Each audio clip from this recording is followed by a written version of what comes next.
Shalom saudara-saudaraku yang terkasih. Ya puji Tuhan, kita sekarang boleh duduk diam kaki Tuhan. Kita tahu kita ada pada hari yang ketiga. Jangan menyerah, tadi Pastor sampaikan. Bagian giliran kita akan datang, our turn. Ya, jadi jangan menutup mujizat-mujizat. Kalau belum kelihatan, itu sudah ada karena sudah diselesaikan di kayu salib. Ya, ada beberapa gereja yang menutup mujizat-mujizat. Karena firman Tuhan bilang masih banyak tanah yang harus diduduki. Kita terima terus 30, 60, 100 kali ganda. Ya, jadi semua Tuhan sudah kerjakan. Ya, waktu orang Israel keluar dari tanah Mesir, dikeluarkan oleh Tuhan, Tuhan memberkati mereka dengan kekayaan Mesir yang mereka rampasi. Dan tidak ada yang sakit, nggak ada yang lemah. Itu tercatat di dalam Mazmur 105 ayat 37. Dituntunnya mereka keluar dari rumah perbudakan. Ya, 350 tahun. Ya begitu lama. Ya, membawa perak dan emas. Dari budak, Tuhan merestorasi keuangan mereka. Dan di antara suku-suku mereka tidak ada yang tergelincir. Non-feeble. Nggak ada yang lemah. Artinya nggak ada yang sakit. Mereka semua bisa jalan keluar dari Mesir menuju Kanaan sebenarnya. Belakangan karena mereka menolak masuk, ya keliling 40 tahun. Di padang gurun. Tetap nggak ada yang lemah. Sepatu mereka ngerusak, baju mereka walaupun nggak ganti-ganti, ngikutin badan mereka menjadi besar. Nggak rusak juga. Itu Tuhan. Amin. Ya, tidak ada yang lemah. Jadi nggak ada lagi di antara kita yang berkata ketika kita berdoa, kesembuhan, mujizat, apapun juga, gimana kalau nggak sembuh gitu. Kalau orang bilang gimana kalau nggak sembuh, itu udah nggak percaya, saudara. Ya. Atau itu buktinya orang Kristen dia tuh mati gitu, atau meninggal. Pastor tadi sampaikan, kita nggak tahu isi hati orang. Ya. Kenapa kita harus menentang kebenaran gitu? Karena peristiwa yang kita nggak tahu. Karena percaya benar pasti menghasilkan kehidupan benar. Kita nggak tahu isi hati orang, kita nggak tahu perkataan orang. Karena itu kita tahu sekarang, hidup dan mati dikuasai sama lidah. Perkataan kita perkataan kebenaran. Yang percaya katakan amin. Mulai perkatakan kebenaran. Kebenaran itu apa Pak Melki? Kebenaran iman, kebenaran hadiah, kebenaran Allah, God's righteousness gitu, kebenaran Tuhan. Artinya apa? Bukan kebenaran diri. Artinya apa? Artinya karya Yesus. Semua Yesus sudah bayar. Bahkan semua syarat dan ketentuan berlaku Tuhan Yesus sudah bayar. Ya, ada pendeta-pendeta saya dengar di YouTube selalu masih ngomong, iya keselamatan cuma-cuma. Tapi berkat-berkat harus bayar harganya katanya. Yesus bayar semua. Jesus paid it all. Tuh, tadi kita nyanyikan. Kalau kita harus bayar, ya kita nggak bisa bayar, udah gitu aja. Karena sudah dibayar. Yang percaya katakan amin. Ya, jadi Tuhan buat on the third day, hari ketiga itu, jalan yang intens gitu ya, kuat, yang bahwa Tuhan mau memberkati kita. Gitu. Termanifestasi maksudnya, karena udah bicara waktu kan.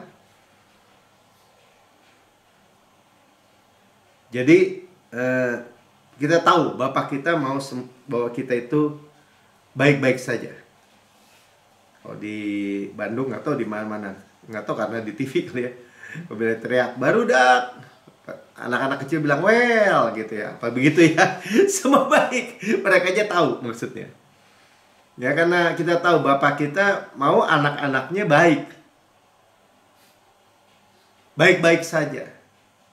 Matius 7 ayat 11, coba kita ulangi lagi ya. Jadi jika kamu yang jahat tahu memberi pemberian yang baik kepada anak-anakmu, kita aja yang jahat mau anak-anak kita baik, sehat-sehat ya. Kalau sakit ya kasih obat atau ke dokter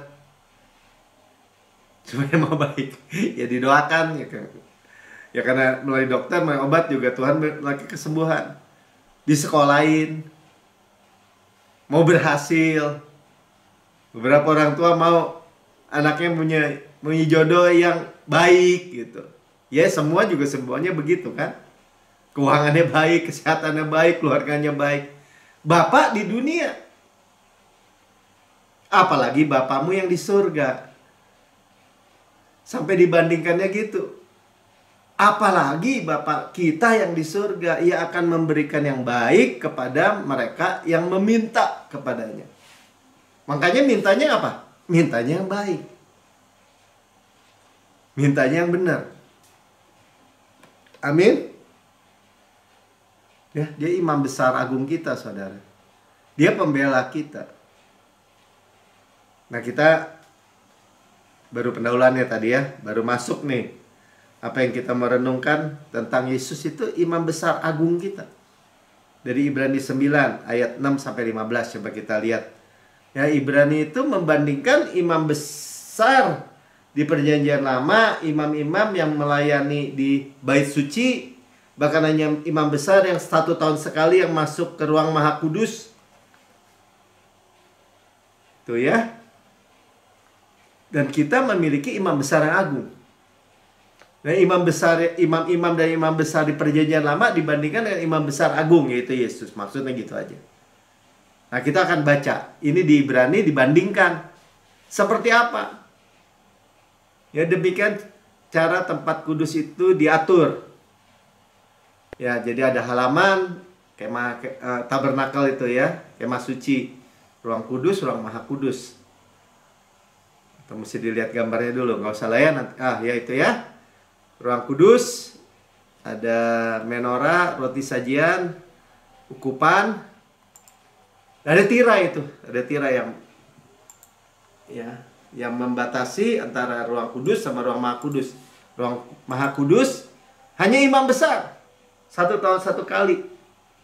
Itu ada tabut soalnya, lambang kehadiran Allah. Dan bagi kita sekarang tabut, mercy seat, lambang Yesus, mercy seat kita. Pendamaian, tutup pendamaian kita. Mercy seat ya. Oke, kita mau baca dulu.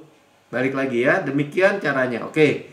Maka imam-imam senantiasa masuk ke dalam kemah yang paling depan itu untuk melakukan ibadah mereka. Nah, itu seluruh kemah ya. Imam-imam masuk.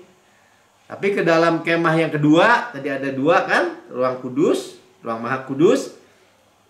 Ayat 7-nya, ke dalam kemah yang kedua, ruang Maha Kudus, hanya imam besar saja yang masuk sekali setahun. Saudara, ini gambarannya aja begitu. Masuk sekali setahun. Nanti kita akan lihat ya. Lalu, dan harus dengan darah yang ia persembahkan kan, karena dirinya sendiri. Karena pelanggaran-pelanggaran dia. Dia bawa darah untuk dirinya sendiri. Ya, dan yang dibuat oleh umatnya dengan tidak sadar. Oh, jadi untuk dirinya sendiri dan juga untuk umatnya. Karena dia mewakili kan. Jadi, saudara, kita diingatkan terus, imam besar itu mewakili umat. Tuhan berurusan sama imam satu, yang membawa perwakilan dari umat Tuhan kepada Tuhan. Nah, ini mercy seat, bawa darah ya, untuk pendamaian. Saudara, ditulis di Ibrani, balik lagi tadi ya. Terus 8.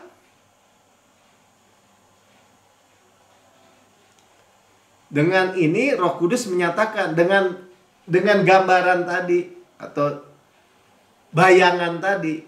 Kan kita tahu ya, itu bayangan di perjanjian lama, di perjanjian baru, substansinya, realnya sebenarnya.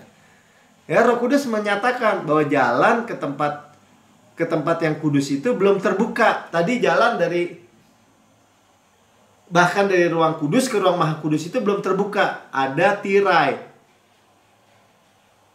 Ya, selama kemah yang pertama itu masih ada, selama kemah yang tabernakal itu masih ada tirai. Maksudnya begitu. Ada pembatas.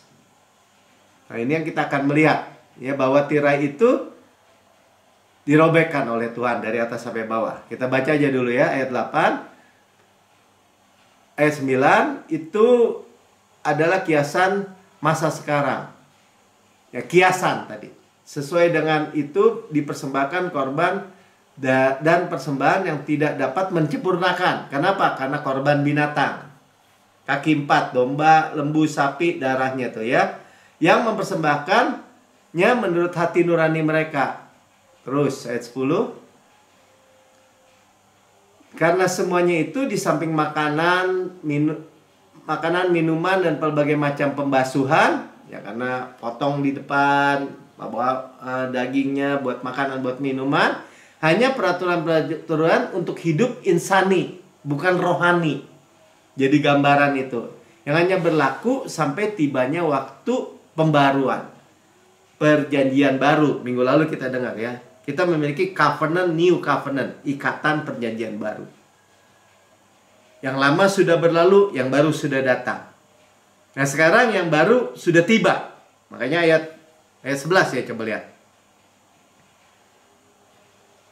Ya, tetapi Kristus telah datang sebagai imam besar. Nah, imam besar agung.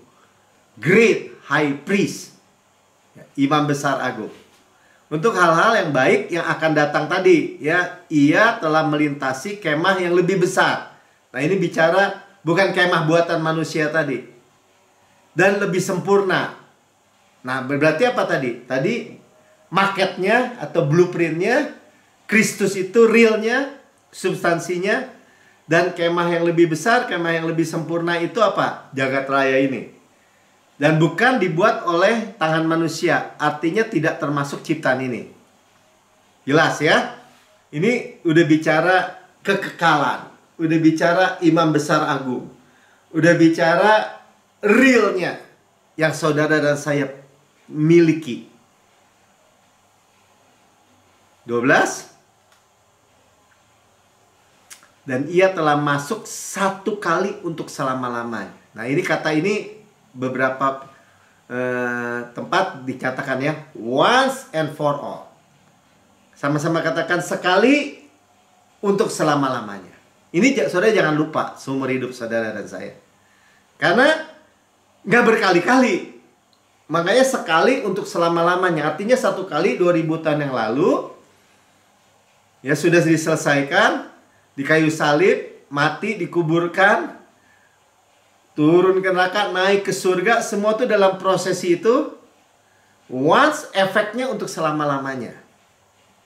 Hasilnya untuk selama-lamanya. Jadi jangan pernah ada seorang pun atau siapapun atau apapun menipu saudara dan saya untuk berkata bahwa oh nggak bisa, harus belum tentu selamat, atau harus minta ampun lagi, seolah-olah balik lagi ke perjanjian lama gitu. Bawa persembahan lagi, bawa korban lagi gitu. Korban berulang-ulang.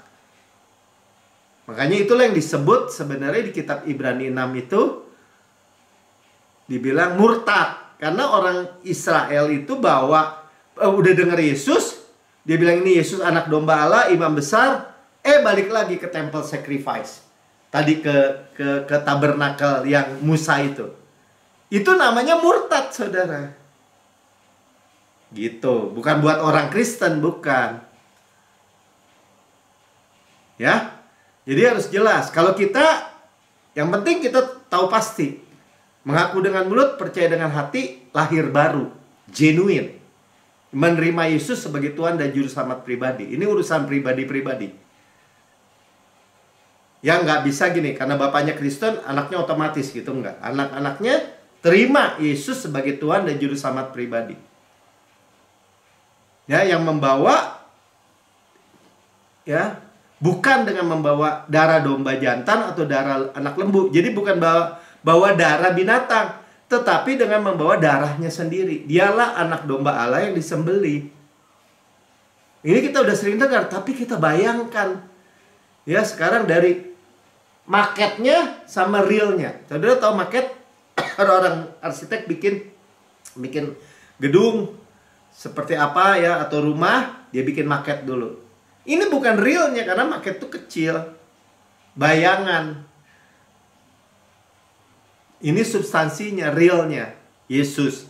Ayat 12 ini. Dan dengan itu ia telah mendapat kelepasan kekal. Eternal redemption. Ya, mendapat eternal redemption itu buat kita. Dia menyelesaikan juga, selesai tugasnya, kita mendapat eternal redemption, penebusan, kelepasan kekal. Sama-sama katakan kekal. Kekal itu nggak ada batasnya, saudara. Jadi jangan sampai siapapun berkata sebaliknya, dibatas-batasin gitu.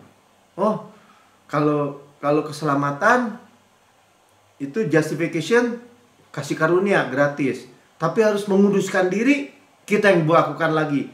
Kalau untuk glorifikasi, kita lagi. Kalau jatuh di sini bisa hilang. Itu namanya entar selamat, entar enggak, entar selamat, entar enggak, saudara. Enggak begitu. Oh, kalau keselamatan cuma-cuma, tapi kalau berkat, mujizat, bayar. Ini enggak begitu juga. Ayat 13, coba lihat. Sebab jika darah domba jantan dan darah lembu jantan dan percikan abu lembu muda, red heifer, buat menyucikan, menguduskan mereka yang najis, ya itu aja menguduskan mereka yang najis katanya. Sehingga disucikan secara lahiriah. Lahiriah tulisannya ya, bukan rohania, bukan dalam juga, bukan. 14. Betapa lebihnya darah Yesus. Nah, ini bahasa tadi kan selain once and for all, juga bahasa much more. Jadi jangan lupa juga lebih. Jangan dibawa karya Yesus itu ke bawah selevel kambing domba, lembu sapi gitu. Itu bayangan. Dengan itu sebenarnya masih rahasia tersembunyi.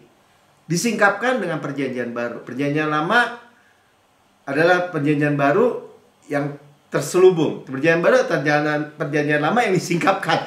Bingung nggak ya? Jadi kita sekarang udah punya penyingkapannya. Ya, karena yang oleh Roh yang kekal telah mempersembahkan dirinya sendiri. Sekarang bukan, gampangnya gini, bukan persembahan binatang, tapi persembahan anak domba Allah. Bukan kaki 4, ini Yesus sendiri, dirinya sendiri kepada Allah sebagai persembahan tak bercacat. Yang tak bercacat akan menyucikan hati nurani kita dari perbuatan sia-sia. Nah, ini penting ya. Hati nurani kita sempurna. Ini ayat yang kita pegang juga. Hati nurani saya sempurna karena korbannya sempurna. Dari perbuatan yang sia-sia. Bahasa Inggrisnya dead works. Bahkan pekerjaan-pekerjaan tadi yang perjanjian lama itu disebutnya dead works, pekerjaan kematian. Jadi kalau pelayanan kita, bahkan doa, bahkan berpuasa, bahkan apapun, ya hal-hal yang dianggap rohani bagi agama, kalau kita lakukan untuk dari kita kepada Allah, itu disebutnya dead works. Pekerjaan sia-sia. Jadi gimana dong Pak? Emang kita nggak boleh baca Alkitab? Boleh. Kita baca Alkitab bukan keharusan, bukan kewajiban, bukan tuntutan. Tapi kita baca Alkitab karena lapar. Ya, kalau lapar kita makan. Kita perkatakan firman. Kita berdoa bukan kewajiban, bukan. Tapi karena kita, Lord, I cannot, but you can. Paham? Ya, kita melayani karena kita di rumah Bapak, kita di dalam bisnis Bapak. Misalnya. Bukan misalnya, memang begitu. Dan Tuhan yang mengerjakan dari dalam diri kita, seperti Rasul Paulus bilang, aku bekerja lebih daripada mereka semua, tapi bukan aku, melainkan kasih karunia bekerja di dalam aku. Ya, supaya kita dapat beribadah kepada Allah yang hidup. Inilah ibadah kita. Kita datang beribadah seperti ini untuk menikmati kebaikan Tuhan, berkat Tuhan. Ya kalau kita diberkati, ya kita mengucap syukur. 15. Karena itu, ya karena tadi ya, ia adalah pengantara dari suatu perjanjian yang baru. Dia adalah intercessor, pengantara. Seringkali dianggapnya jembatan, pendamaian. Supaya mereka yang telah terpanggil, kita dapat menerima bagian kekal yang dijanjikan. Bagian kekal yang dijanjikan berarti janji ini kekal, saudara, di firman Tuhan. Dan itu menjadi bagian kita, milik kita. Jangan ada seorang pun yang bilang, oh itu kan buat Yusuf, bukan buat kita. Oh itu buat Daud, bukan buat kita. Kita lihatnya gini, mereka aja terima di perjanjian lama. Apalagi kita di dalam Kristus. Kenapa? Sebab ia telah mati untuk menebus pelanggaran-pelanggaran yang dilakukan selama perjanjian yang pertama. Di bawah perjanjian lama disebutnya pelanggaran-pelanggaran dosa. Tapi Yesus telah mati, darahnya telah menyucikan kita. Makanya kita terus diingatkan bahwa pengampunan segala dosa dan dibenarkan sepenuhnya itu harus menjadi absolut mutlak, bulat gitu bagi kita. Kenapa? Karena ada yang mati. Karena korbannya, imamnya sudah bawa darahnya sendiri kepada Bapa dan accepted, diterima. Amin. Ya, jadi jangan orang Israel kenapa nggak terima? Karena ada dusta. Mafia-mafia agama itu ada. Nah, mafia-mafia orang Israel aja, orang Yahudi aja bisa dibohongin gitu. Yesus kan udah mati, dikuburkan, bahkan bangkit. Tapi mereka bikin dusta yang dipercaya ceritanya sampai sekarang. Nah, ya sebenarnya apalagi orang-orang non-Jews seperti kita. Tapi kita nggak mau. Coba kita lihat di Matius 28. Ayat 11, waktu Yesus bangkit aja mereka bikin dusta nih, coba lihat ya. Ketika mereka di tengah jalan, ini penjaga-penjaga ya, datanglah kepada orang dari penjaga itu ke kota, beberapa ya. Jadi ini yang jaga kubur Yesus. Jadi sebelumnya imam-imam itu bilang kepada Pilatus, taruh penjaga-penjaga tuh, jangan sampai mayatnya dicuri sama murid-muridnya. Nanti dibilang bangkit. Karena dia mau bilang bahwa dia bangkit tuh, katanya. Jangan sampai ini kalau begini terjadi, wah ini penyesatannya lebih sesat lagi. Lihat ya, penipuan iblis itu jahatnya, kurang ajarnya di situ. Dan itu bisa terjadi di era modern sekarang, luar biasa kan? Oke, dia datang ya, dan memberitahukan segala yang terjadi itu kepada imam-imam kepala. Dia datang kepada imam-imam nih, yang tahu Alkitab, yang maksudnya dia tahu hukum Taurat kan? Orang Herodes tanya aja Yesus lahir di mana, dia tahu karena dia hafal. Dia tahu bahwa misalnya Yesaya 53 bahwa Mesias itu harus menderita. Dia tahu ayatnya semua. Nah, sekarang diberitakan kan kejadian benernya, realnya.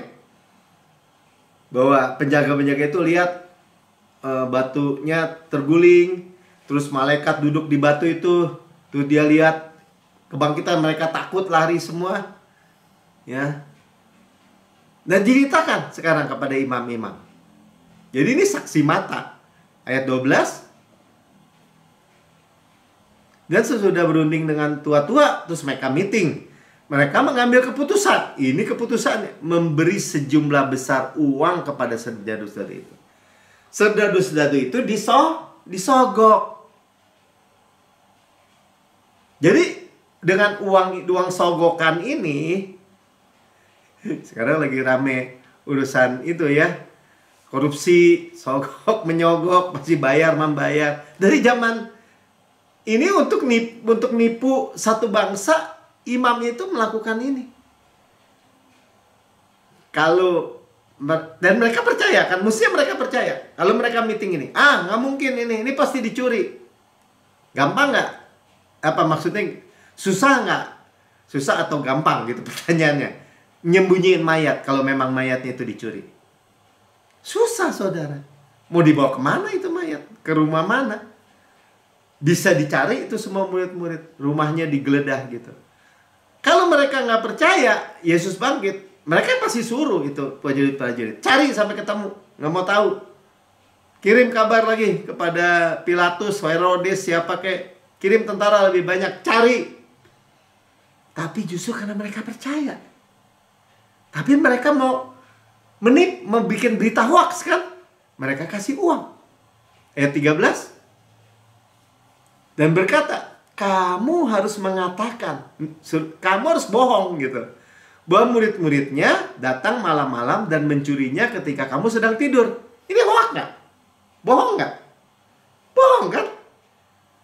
Mereka harus tukar kebohongan ini dengan uang. Berarti apa? Sebenarnya mereka percaya. Sulit nggak? Nggak sulit ya. Kalau mereka nggak percaya, maksudnya gini, kalau mereka nggak percaya suruh cari itu, nggak mau tahu. Mayat itu emang gampang nyimpennya.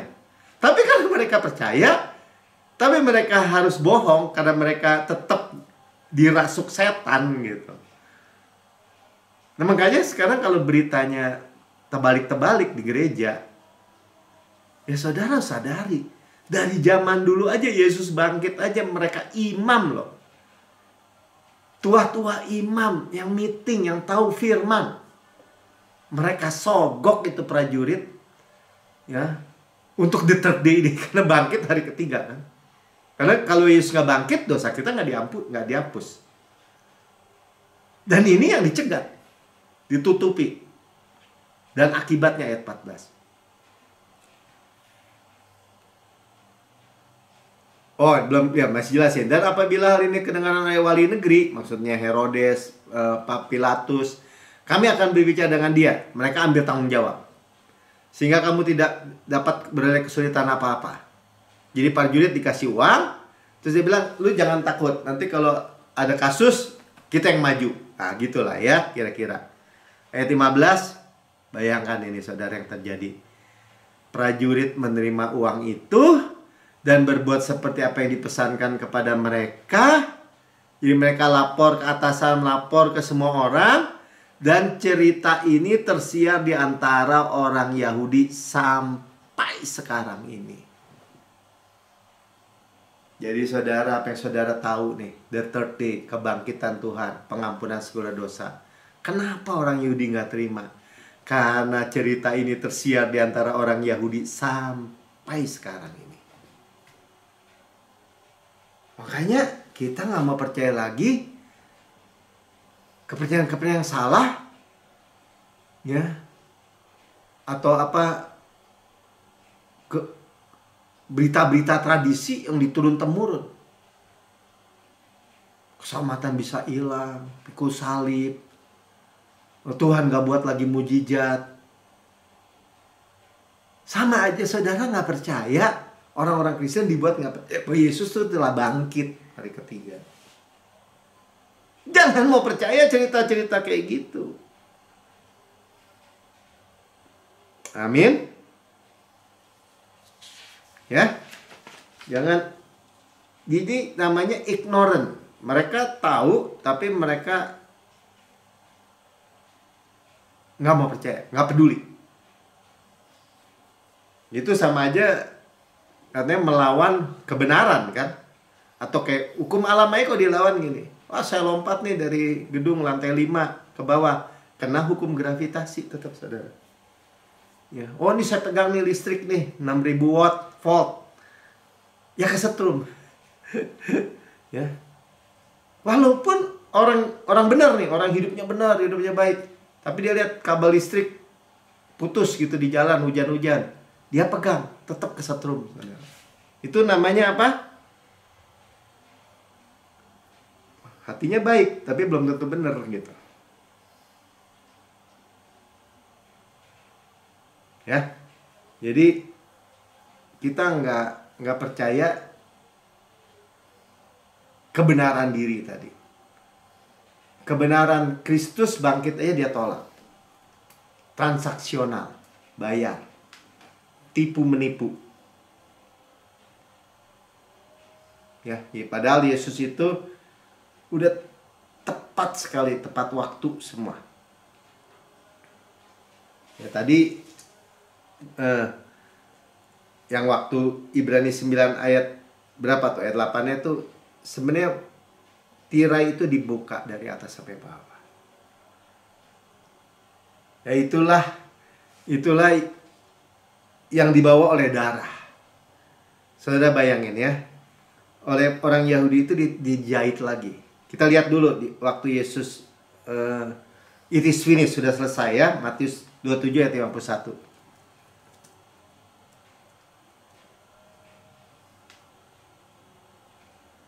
Dan lihatlah, tabir bait suci terbelah dua dari atas sampai ke bawah.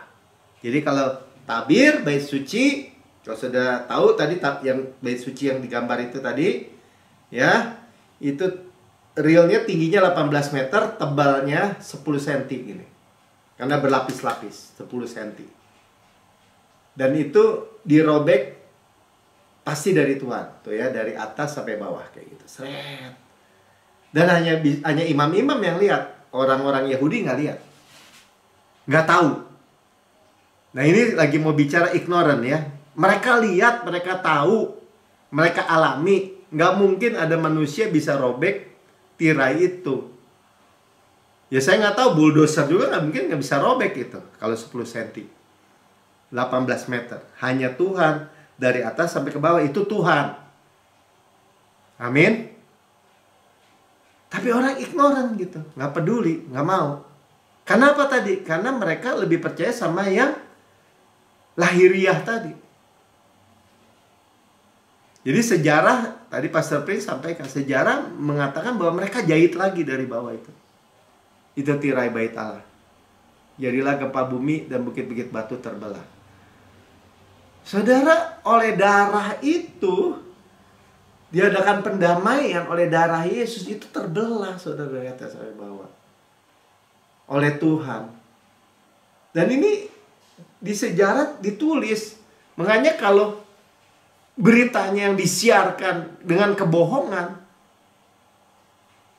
itu yang mereka terima dan keselamatan mereka nggak peroleh. Ngeri nggak? Ya makanya Yesus bilang, ini seperti induk ayam nih, dia mau lingkupi, mau lindungi. Sebenarnya Yesus datang kan buat orang Yahudi pertama-tama. Lukas 13 ayat 34 bagian B. Berkali-kali aku rindu mengumpulkan anak-anakku sama seperti induk ayam mengumpulkan anak-anaknya di bawah sayapnya. Tapi kamu tidak mau. Itulah ignorance. Tidak peduli. Jangan sampai ke gereja kita, orang percaya ini, tidak peduli akan karya Yesus yang luar biasa ini. Itu yang saya mau sampaikan, saudara.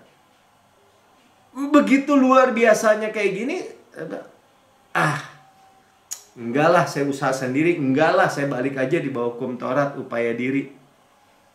Itu ignorance.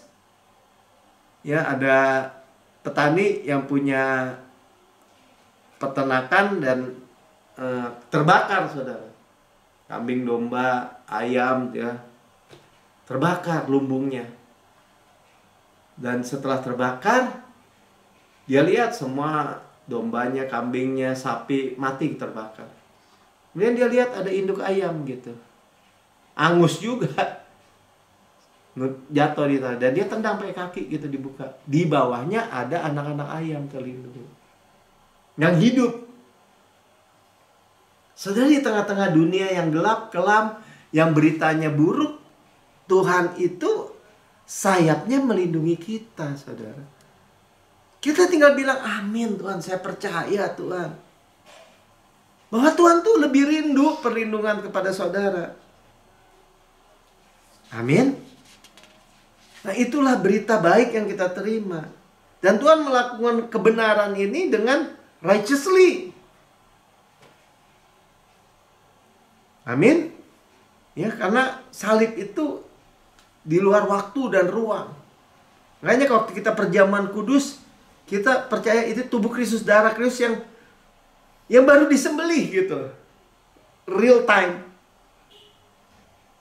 Kita dibenarkan dengan cara kebenaran gitu. Bukan menyapu dosa atau kesalahan atau tai kucing gitu di bawah karpet gitu.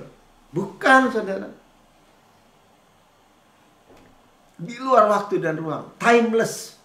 Makanya kita percaya seperti Musa percaya, misalnya Ulangan 34 ayat 7. Musa berumur 120 tahun, 120 tahun ketika ia check out, itu mati, meninggal. Matanya belum kabur dan kekuatannya belum lemah, belum hilang. Makanya tadi tidak ada satupun yang lemah, tidak ada sakit, kita udah pernah percaya. Mujizat apa Pak Melki? Orang sakit sembuh, oke. Mau sakit nggak? Nggak mau. Sehat terus bisa nggak? Bisa. Ya. Dimudahkan lagi bisa nggak? Sehat terus sampai kayak Musa. Tambah kuat? Bisa. Suku Asyir kita udah dengar. Tambah hari tambah kuat. Saudara jangan bilang, nggak mungkin. Apa poinnya saudara bilang nggak mungkin? Ya. Sudah lihat Raja Wali aja 40 tahun, dia cabutin parunya, kukunya, sayapnya, terbang lagi 30 tahun. Di dunia binatang 30 tahun itu lama. Kalau saudara punya dogi, kali 7 katanya kan. 10 tahun berarti dia 70 tahun. Burung ya sama juga. Nggak ada burung panjang-panjang gitu. 40 tahun tuh umurnya. Tapi tambah 30 tahun lagi, dimudahkan lagi. Dan kita dikatakan dimudahkan lagi, di renewed our youth as an eagle. Ya terima. Jangan dengerin ignorance gitu. Ignorance nggak peduli. Seperti banyak kan orang, dia lebih peduli kata orang, ya kita udah tua, ya faktor U, tulang-tulang kita, sendi-sendi kita udah pada sakit kan. Ya itu wajar. Dokter aja bilang gitu. Dokter nggak salah sih, ilmu pengetahuan mungkin empiris. Tapi kalau firman Tuhan, ignorant. Nggak mau, saudara. Kalau saya sih nggak mau. Belajar. Ya kan ada realnya juga. Tuh 120 tahun masih kuat. Matanya aja nggak buram. Amin. Ketika Pastor Prin bilang, dia di bis, dia berdoa, Bapak, dia lagi bilang Bapak. Terus Tuhan ngomong, kamu melihat aku dengan cara yang salah. Kenapa? Kamu melihat aku kenapa tua, jenggotan, ya keriput? Ya kan kamu Bapak katanya. Oh di surga itu nggak ada yang grown old gitu ya, nggak ada yang menjadi tua, nggak ada yang jadi decay gitu, apa tuh, layu juga nggak ada. Bapak kita disebutnya Allah yang perkasa, Bapak yang kekal, Raja segala raja. Amin, Raja damai. Ya kita memiliki kualitas hidup orang Kristen juga. Ya, beberapa minggu lalu juga kita dengar ya, tambahkan iman, kebajikan, pengetahuan, penguasaan diri, ketekunan, kesalehan, kasih. Itu di 2 Petrus 1 ayat 5 sampai 9. Tapi itu terjadi kenapa? Kita lihat ayat 9-nya aja. Saya ini ulangi aja. Tetapi barang siapa tidak memiliki semua itu, tidak memiliki kualitas hidup orang Kristen, berkualitas ya. Kita ini orang Kristen bukan gini. Bukan morality gitu, bukan agama, moral, bukan. Tapi kehidupan, kasih karunia. Nah, apa yang Tuhan bilang? Ia menjadi buta dan picik karena ia lupa. Buta dan picik itu artinya apa? Hidupnya picik gitu. Bukan berkualitas. Kenapa? Hanya lupa bahwa dosa-dosanya yang dahulu telah dihapuskan. Kembali ke situ. Itu pintu masuk dari semua berkat. Termasuk apa? Termasuk quality orang hidup, kehidupan orang Kristen. Ya, tambahkan kepada imanmu kebajikan, kebajikan pengetahuan, penguasaan diri, apa tadi dibilang? Ketekunan. kesalehan, hidup saleh. Jadi siapa bilang orang Kristen di bawah kasih karunia hidup tidak berkualitas atau hidup rusak, hidup jorok? Ya sangat jauh, saudara. Much more, makanya dibilang di dalam Kristus. Hidup berkualitas Kristus saya sebutnya. Ya, grace yang produce morality. Buah bermanifestasi kepada moral excellent. Percaya benar menghasilkan kehidupan benar. Sama-sama katakan, paling gampang gitu aja. Right believing will always produce right living. Right living dalam konteks segala hal. Amin. Right livingnya apa? Jangan lupa katanya dosa-dosa yang dahulu telah dihapuskan. Old sin itu apa? Karena Tuhan melihat dosa itu telah lalu, dulu udah habis di kayu salib 2000 tahun yang lalu. Itulah disebut old sin, termasuk dosa kita. Kan new Pak, dosa kita 2030, 2040 yang belum nyampe. Udah termasuk old sin. Masa lalu dianggap yang sudah berlalu, yang baru sudah datang. Kita adalah ciptaan baru. Luar biasa ya. Luar biasa, hikmat yang luar biasa. Makanya itu disebut eternal redemption. Oke, kita nggak usah buka lagi ya. Dan Tuhan dalam tadi kekudusannya menuntut untuk kebaikan kita. Dia di sisi kita. Ya makanya kalau kita percaya segala dosa kita sudah diampuni, dia di sisi kita. Kekudusannya di sisi kita. Untuk apa? Bukan untuk menuntut, tapi untuk memberikan, mensuplai. Ya, contoh, malaikat maut aja mau datang nggak bisa kan? Keluaran 12 ayat 23, coba lihat. Ke situ aja. Dan Tuhan akan menjalani Mesir untuk menulahinya. Apabila ia melihat darah pada ambang atas dan kedua tiang pintu itu, maka Tuhan akan pass over pintu itu. Jadi sebenarnya Tuhan melihat darah, yang melihat darah siapa? Tuhan. Jadi nggak ada urusan sama saudara yang mau di dalamnya.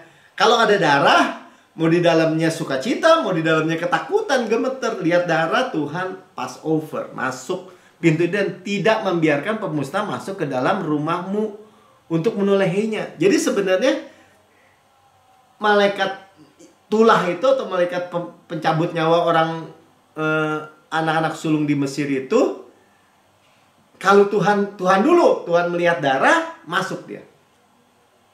Pass over. Kalau malaikat itu lihat Tuhan, ya nggak berani masuk. Saudara, saya bait Roh Kudus kan. Makanya saya bilang, siapa yang bisa bunuh Yesus di dalam diri kita? Nggak ada. Siapa yang bisa buat matiin kita? Virus yang kecil gitu nggak bisa. Penyakit nggak bisa. Asal ada apa? Coba kita lihat gambarnya nih, pintu-pintu orang Israel.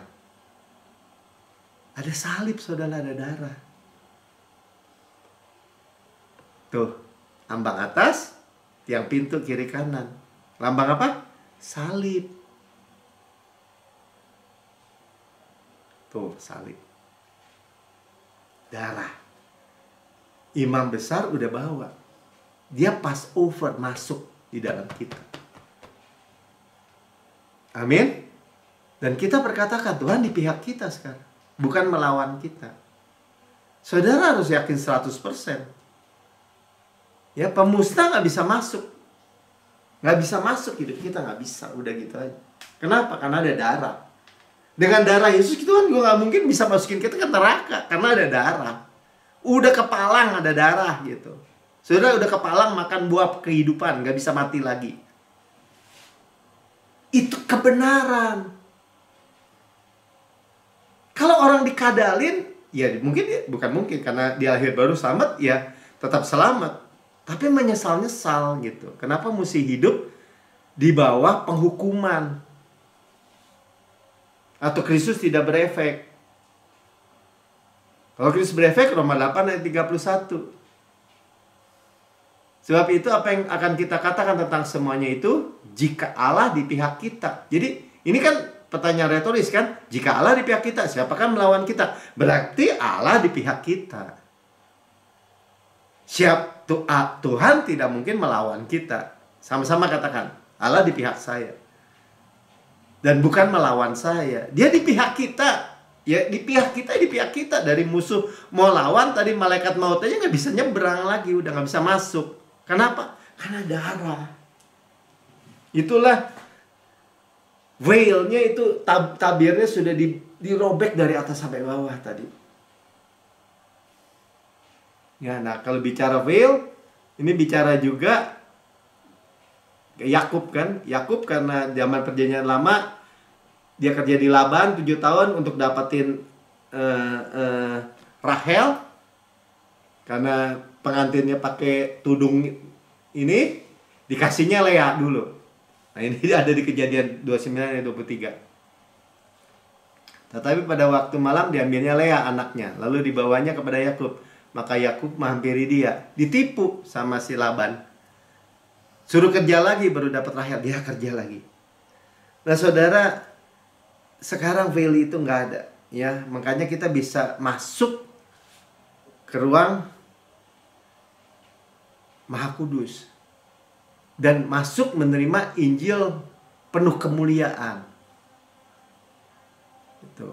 Jadi kalau ada veil nggak bisa mencium tuh namanya. Kalau para mereka kan buka ininya, ya, cadarnya, kiss the bride katanya, kata pendetanya. Nah itulah veil itu sudah dibuka, tapi iblis menutupnya lagi. Ya, orang Israel jahit lagi, orang Kristen dikadalin misalnya. Ya kita orang Kristen sekarang nggak mau dikadalin gitu maksudnya. Nggak mau dibohongin. Amin. 2 Korintus 4 ayat 4. Supaya tahu aja nih, yaitu orang-orang yang tidak percaya, yang pikirannya telah dibutakan oleh ilah zaman ini. Karena orang percaya juga bisa dibutakan lagi oleh ilah zaman ini. Ya, sehingga mereka tidak melihat cahaya Injil. Jadi cahaya Injil ditutupi gitu, diselubungi. Tentang kemuliaan Kristus yang adalah gambaran Allah. Ya, dibutakan oleh ilah zaman itu. Zaman ini.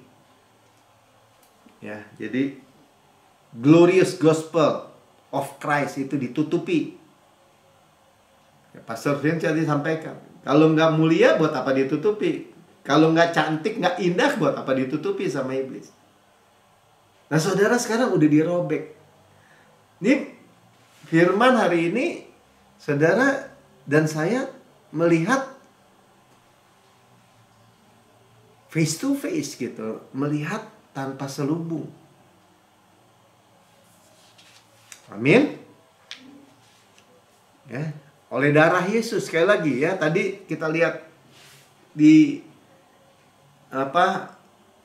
Paskah pertama oleh darah Yesus. Nah, itu ditulis juga dalam Ibrani 10. Kita lihat ya, ayat 17 sampai 21. Ya, 2 ayat terakhir. Nah, ya, aku tidak lagi mengingat dosa dan kesalahan mereka, ya. Your sin and your lawlessness I remember no more. Ume. Ya, ini sama dengan Ibrani 8 ayat 12 ya. Tidak akan mungkin pernah ingat. Jadi ini double negatif. Saudara, absolut mutlak. Jadi jangan saudara atau manusia manapun bilang itu kata Pastor Phil, itu kata Melki, itu ngaco, itu jangan mau denger deh. Baca aja firmannya sini. Nggak bisa, kita harus ingetin Tuhan tentang dosa kita. Kita harus minta ampun, ceritakan dosa kita. Saudara, boleh nggak kita minta ampun, minta maaf, minta sorry? Boleh aja. Tapi bukan untuk diampuni karena telah diampuni gitu. Beda jauh. Tuhan bilang, all your sin and your lawlessness I remember no more. Ume. Tidak kuingat aja udah cukup baik kan? Tidak akan mungkin pernah kuingat. Ume itu negatif dengan negatif. Double negatif makanya. Ayat 18. Jadi, katanya, jadi karena itu, apabila semuanya itu ada pengampunan segala dosa. Tidak perlu lagi dipersembahkan korban karena dosa. Nggak ada korban lagi. Apalagi mesti noreh-noreh gitu ya. Wah, siksanya kita puasa nih supaya dosa kita diampuni. Korban Tuhan apa korban kita? Ayat 19. Jadi lagi, saudara-saudara, oleh darah Yesus kita sekarang penuh keberanian dapat masuk ke dalam tempat kudus. Oleh darah Yesus kita jadi imam di dalam Kristus, imam besar agung. Dari darah Yesus lah yang membelah itu, tirai itu, selubung itu tadi yang menyelubungi kita. Tuh baca aja. Darah Yesus, saudara. Masuk boldly. Itu boldly artinya kita nggak takut, udah gitu. Nggak bakal mati. Kalau di perjanjian lama kan, kali ini nggak ada di Alkitab kan ya. Di sejarahnya Yahudi, imam besar itu diikat pakai tali, kerincing-kerincing gitu. Kalau dia masih bunyi, kerincingnya berarti masih hidup kan. Kenapa nggak ada yang boleh masuk? Kalau kerincing-kerincing nggak bunyi lagi, ditarik, kok nggak bunyi nih, mati dia. Harus ditarik keluar. Saudara, Yesus datang membangkit. Maria menyentuh belum boleh, bawa darahnya sendiri di kemah yang sempurna, yang melintasi langit tadi kita dengar, kepada Bapa. Dan dia datang 50 hari itu menunjukkan dirinya bahwa dia hidup. Nih, lihat, lobang. Nih cucuk, Thomas jangan nggak percaya lagi. Dia menunjukkan bahwa dia hidup. Itu adalah jaminan buat kita.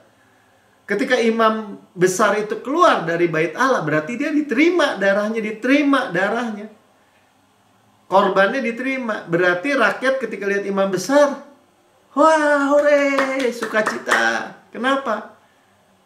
Karena hari itu mereka, dan setahun itu mereka diberkati pasti. Apalagi saudara dan saya, sekarang kita melihat real. Ya, ayat 20.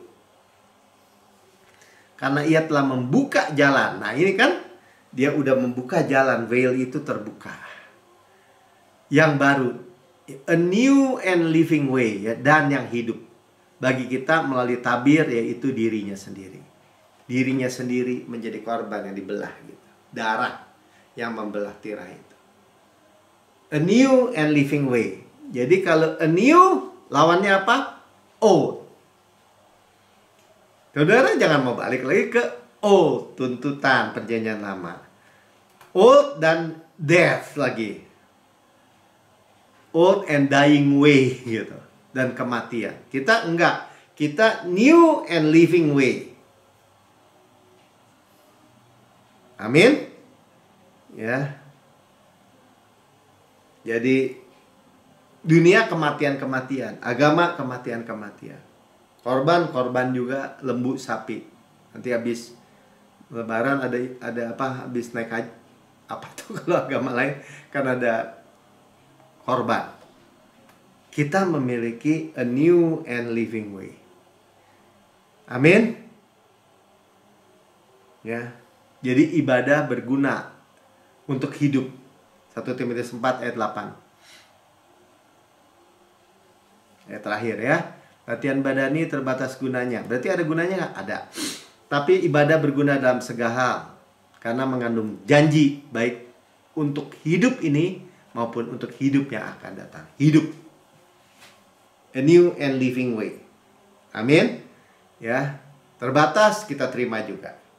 Kalau ada duit, kalau di Singapura bilang ada $10 sama $100, selalu ambil yang mana? Ambil dua-duanya. Ya, jangan stupid. Ya. Jadi sekali untuk selama-lamanya. Itulah yang kita peroleh semua dari karya Yesus. Yang percaya katakan amin. Ya, saudara, saya nggak panjang lebarkan apa yang kita dengarkan malam hari ini. Sungguh luar biasa. Ya, kita dibasuh dengan air yang jernih. Ya, dari debu-debu, dari semua kotoran, melalui firman yang berkuasa, dan kita diseka dengan kain lengan halus yang putih bersih melalui perjamuan kudus. Sebelumnya, kalau sudah mendengar di rekaman YouTube, sudah berkata, saya dengar kabar baik, tapi saya belum pernah menerima Yesus sebagai Tuhan dan Juru Selamat pribadi. Mari ikuti saya berdoa. Katakan begini: Tuhan Yesus yang Maha Mulia, saya menerima Engkau sebagai Tuhan dan Juru Selamat pribadi saya. Dengan mulut saya mengaku, dengan hati saya percaya bahwa Engkau telah mati bagi semua dosa-dosa saya, dibangkitkan karena pembenaran saya, naik ke surga, duduk di sebelah kanan Allah Bapa, dan mendudukkan saya bersama-sama dengan Yesus di surga. Surga adalah rumah saya. Engkau telah menghapus dosa saya. Darah-Mu telah merobek tirai yang membatasi saya masuk dengan berani menerima semua berkat-berkat Tuhan. Di dalam nama Tuhan Yesus. Amin. Apa yang kuteruskan kepadamu, aku terima dari Tuhan. Sebab pada malam Tuhan diserahkan, Tuhan mengambil roti, mengucap syukur, memecah-mecahkan, dan berkata, inilah tubuhku yang diserahkan bagi kamu. Perbuatlah ini menjadi peringatan akan aku. Tubuh Kristus benar-benar makanan, darah Kristus benar-benar minuman. Berarti benar-benar benefit, benar-benar menguntungkan. Kita discern, mengakui tubuh Kristus. Tubuh Kristus diremukkan supaya kita utuh, sukses utuh berkemenangan tanpa susah payah. Ditikam, di kayu salib, keluar air dan darah supaya dosa kita dihapus.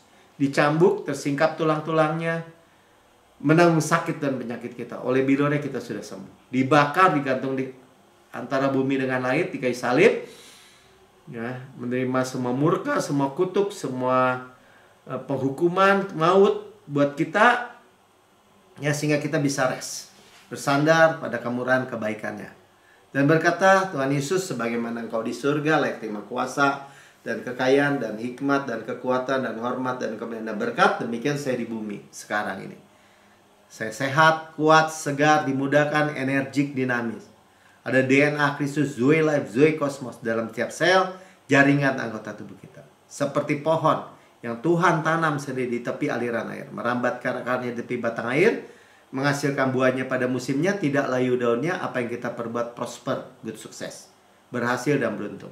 Kita makan daging Kristus, paha kanannya kekuatannya, dadanya kasihnya, roti malaikat, roti pemenang, roti hidup, mana surgawi, hukum roh yang menghidupkan, yang memberikan kita dari hukum dosa dan hukum maut. Gandum terbaik diolesi butter dan madu gunung batu.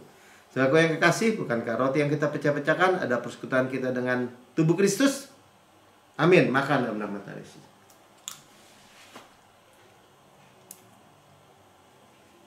Saudara terima aja. Kepala sehat, Kristus, tubuh sehat. Kita daging Kristus, tulang Kristus.